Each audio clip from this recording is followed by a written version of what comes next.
Lamentations 3. I am the man who has seen affliction. Under the rod of God's wrath, He has driven me away and made me walk in darkness rather than light. Indeed, He has turned His hand against me.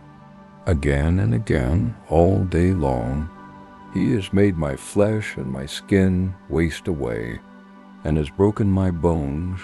He has besieged me and surrounded me. With bitterness and hardship, He has made me dwell in darkness. Like those long dead, He has walled me in so I cannot escape.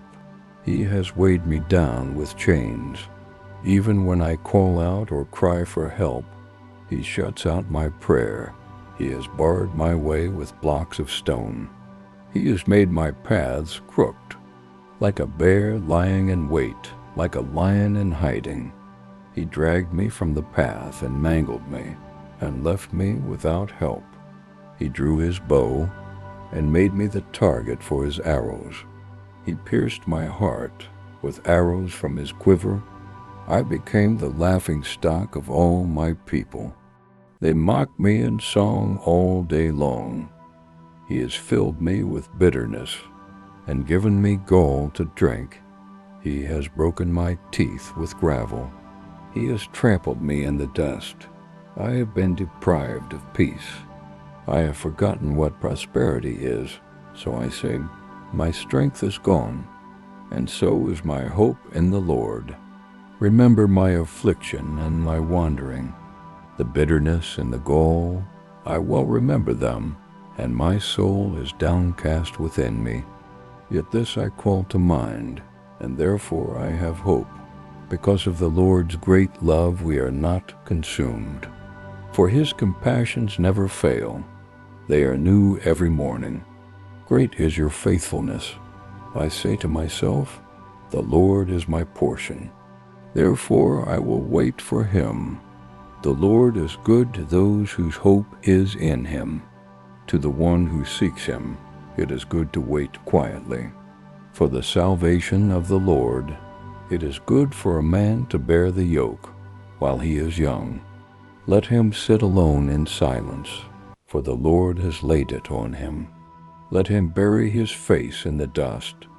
There may yet be hope. Let him offer his cheek to the one who strikes him, and let him be filled with disgrace. For the Lord will not reject forever. Though He brings grief, He will show compassion, so great is His unfailing love.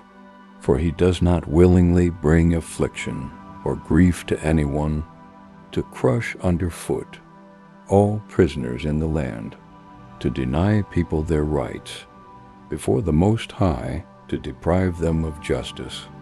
Would not the Lord see such things? Who can speak and have it happen if the Lord has not decreed it?